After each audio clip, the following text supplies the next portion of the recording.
आजकल जिस तरह से हमारे पर्व के दिन चल रहे हैं, हर दिन हमारा नया त्यौहार मनाया जा रहा है। कल करवा चौथ था, अब आगे आगे दिवाली, दशहरा तो हो चुका है, पर दिवाली के 4 दिन चलेंगे। इसी बीच में रामायण की कथा तो चल ही रही है। तो इस वक्त मैं आपको सिर्फ थोड़ी सी बात बता रही हूँ जब नारियों के योगदान की। उसमें जैसे हमारे प्रसाद जी ने भी लिखा था, नारी तुम केवल श्रद्धा हो, विश्वास गलत नग पक्तल में, पीयूष स्रोत से बहा करो जीवन के सुंदर समतल में। यानी नारी के बिना सृष्टि भी अधूरी है, मनुष्य भी अधूरा है, हम सभी अधूरे हैं उनके योगदान, उनकी ममता के लिए। हमारी मातृभूमि भारत त्याग व बलिदान की कथाओं से भरी हुई है। समय समय पर हर युग में इतनी स्त्रियों और पुरुषों ने जन्म लिया है जिनका प्रेम व त्याग अतुलनीय है।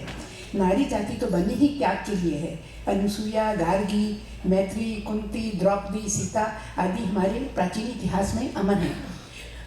इसी तरह से मध्यकालीन में हमें रानी झांसी, जीजाबाई से लेकर आधुनिक युग की नारियों के सामर्थ्य और योगदान का पता चलता है, पर उनका वर्णन करूंगी तो इस सीमित समय में हो ही नहीं पाएगा।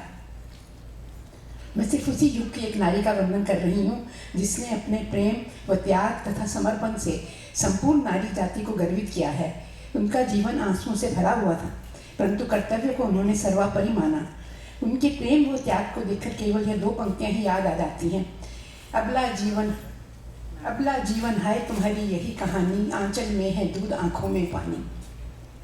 हम आप सबको अपने रामायण की काव्य की महिमा का ज्ञान है। हर हिंदू के लिए रामायण श्रीमद् भागवत पूजनीय ग्रंथ हैं एवं नववधु को डोली में विदा करते समय भी रामायण की प्रति दी जाती है। श्री राम व रामचरितमानस हम सबका जीवन स्पंदन है। मर्यादा पुरुषोत्तम राम व सीता का स्नेह बुराई पर अच्छाई के लिए, विजय अर्थात रावण का हनन, भाई लक्ष्मण की अपने अग्रज भ्राता के प्रति पूर्ण समर्पण युक्त सेवा के विषय में सब जानते हैं, परंतु लक्ष्मण की पत्नी उर्मिला के प्रति उनका त्याग व समर्पण के विषय में चर्चा करती नहीं होती है। उर्मिला भी विदेहराज जनक की पुत्री थी, सीता की छोटी बहन थी। श्री राम व सीता के वनवास गमन के समय पर वह भी साथ जाना चाहती थी, परंतु लक्ष्मण ने मना कर दिया। उन्होंने उर्मिला को समझाते हुए 2 कारण दिए। प्रथम, उनके जाने के बाद उनके दुखित माता पिता की सेवा शुश्रूषा में उनका रहना जरूरी है, उनके दुख को बांटना जरूरी है। तथा दूसरा कारण यह दिया कि उनके साथ होने पर वह अपने बड़े भाई राम व भाभी सीता की सेवा नहीं कर पाएंगे। इससे अधिक त्याग की पराकाष्ठा और क्या हो सकती है कि उर्मिला ने अपनी पति की आज्ञा का अनुसरण किया, कहीं कोई विरोध नहीं किया एवं लक्ष्मण के कर्तव्य पालन में पूर्ण सहयोग दिया। उर्मिला के भाग्य की विडंबना देखिए। राजपाट का त्याग कर सीता तो पति राम के साथ वनवास में भी मंगल मनाती रही। जिसे पति का साथ मिले उनके लिए हर जगह स्वर्ग हो जाती है, परंतु उर्मिला पूरे राजपाट में वैभव में रहते हुए भी पति विरह में एकाकी हो गई और 14 वर्ष तक उन्होंने महलों में रहकर भी साध्वी का जीवन व्यतीत किया।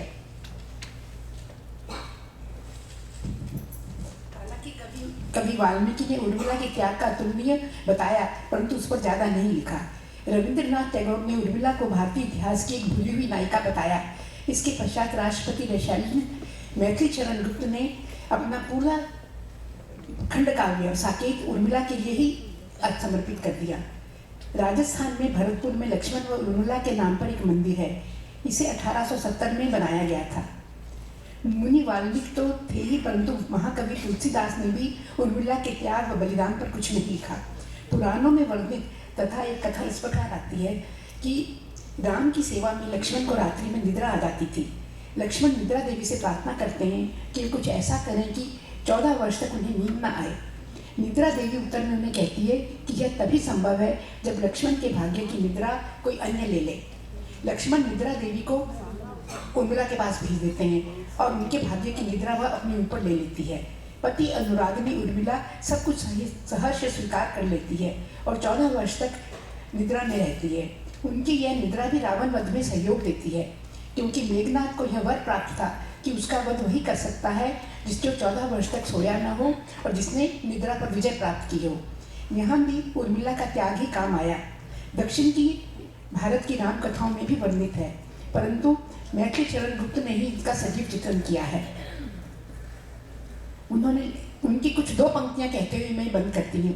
अलभ्य है चरित्र ऐसा देखा नहीं है पवित्र ऐसा, गंभीर भी उन्नत दोषहीन, प्राचीन होकर भी नवीन, महाव्रती लक्ष्मण की स्वामा, प्रतिपता की प्रतिमा है ललामा, पूर्ण कामा यह गुर मिला है, पूर्ण कामा यह और मिला है।